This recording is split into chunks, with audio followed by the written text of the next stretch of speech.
دوستو آج آپ کے سامنے جس موضوع پر ہم کلام ہونا ہے وہ مختصر سا ہے یہ کہ جب بھی قربانی کا موسم آتا ہے تو بعض افراد انہوں نے شور غوغا کرنا شروع کر دینا ہے کہ بھینس کی قربانی جائز نہیں ہے، کٹے کی قربانی جائز نہیں ہے، وہ فلاں ہے، یہ سنی یہ کرتے ہیں وہ کرتے ہیں۔ تو ان کے لیے ایک مختصر سا میں جواب لے کر آیا ہوں کہ ان کو اس طرح شور غوغا کرنے کی کوئی ضرورت نہیں ہے، کہ اس کے بجائے کہ وہ اس کا شور غوغا کریں کہ حضور صلی اللہ تعالی علیہ وسلم کے دور میں اس چیز کی قربانی نہیں ہوئی، نہ کٹے کی ہوئی نہ بھینس کی ہوئی، ان چیزوں کی قربانی نہیں ہوئی، لہذا یہ جائز کیسے ہو سکتا ہے؟ تو مسلمانوں اس چیز کا مختصر سا میں یہ جواب دینا چاہتا ہوں۔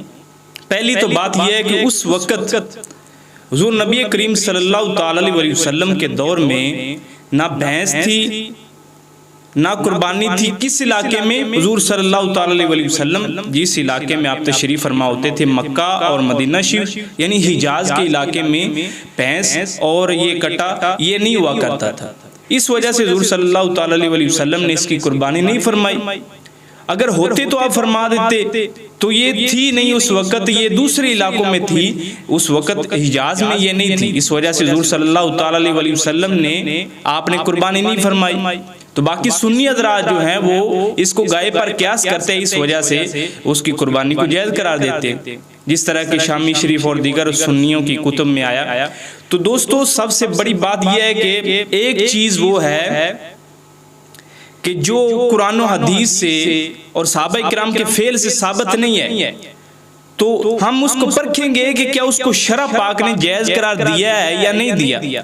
اگر شریعت کی روح سے وہ اس کا جواز بنتا ہے، شریعت اس کو جائز قرار دیتی ہے، تو پھر اس کو حرام کیوں قرار دیا جائے؟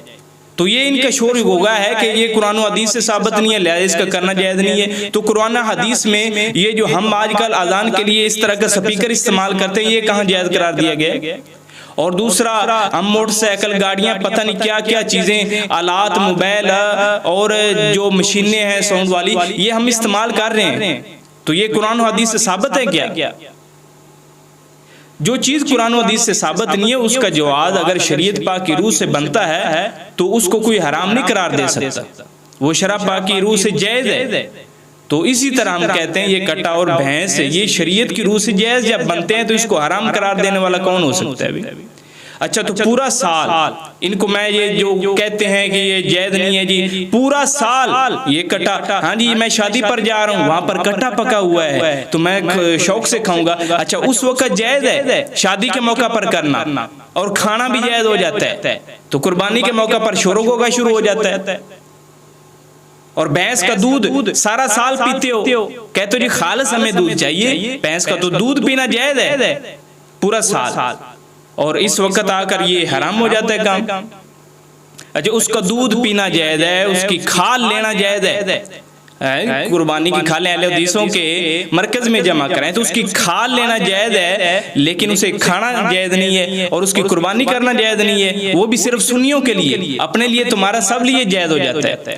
اور وہ مذہب ہمیں تانا مارے کہ جن کے مذہب میں کوا کھانا جائز ہو، یہ میرے پاس فتاوی رشیدیہ ہے، اس کے اندر کوے کے متعلق یہ بیان کیا گیا ہے کہ کوا کھانا ثواب ہے، 587 صفحہ نمبر اس کا۔ اور اہل حدیث کے نزدیک اہل حدیث بولیں گے اس پر کہ جو سنگول کو کھانا جائز قرار دیتے ہیں، ایک سنگول کو کھانا جائز قرار دے اور کوے کو کھانا جائز قرار دے، تو وہ آج ہمیں تانا دے گا کہ یہ قربانی کٹے کی کرتے ہیں تو یہ جائز نہیں ہے، تمہارے نزدیک گو حلال ہے اور گو جائز ہے اور اس کے نزدیک کوا جائز ہے، تو ہم قربانی کو جائز قرار دیں تو آپ کو درد پڑتا ہے، کیوں کس وجہ سے کہ سنیوں پر برسنا ہے بس، جبکہ سنی تو اس کو جائز قرار دیا، شرع کی روح سے جائز قرار دیا، گو کو کس نے جائز قرار دیا اور کوے کو کس نے جائز قرار دیا؟ آپ کھاتے ہیں کوا، آپ کھاتے ہیں گو، بس صرف لکھ دیا اور بس کہہ دیا۔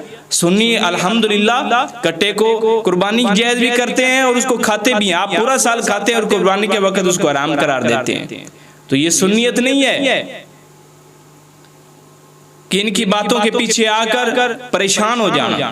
سنیت یہ ہے کہ اپنے اماموں کے پیچھے چلو اور اماموں کی باتوں کو مانو، امام جس طرح لکھ گئے ہیں وہ بالکل برحق لکھ کے گئے ہیں۔ تو ان کی باتوں میں نہ آئے. یہ صرف شور و غوغا کر سکتے ہیں. جب ربیع الاول کا موقع آتا ہے اس وقت انہوں نے شور و غوغا کرنا شروع کر دینا ہے. یہ جھنڈی لگانی جائز نہیں ہے, بتی لگانی جائز نہیں ہے.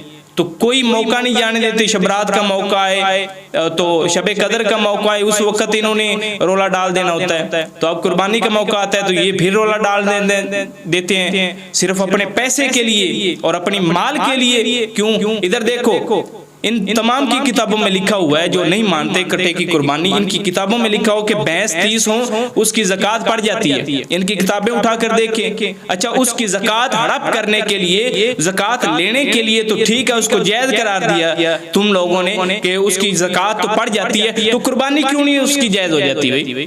زکوٰۃ ٹھیک ہے تو قربانی ٹھیک نہیں ہے. کیوں؟ ادھر سے پیسہ آ رہا ہے اس وجہ سے.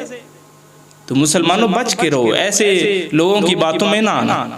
یہ لوگ صرف گمراہ کرتے ہیں. السلام علیکم ورحمۃ اللہ.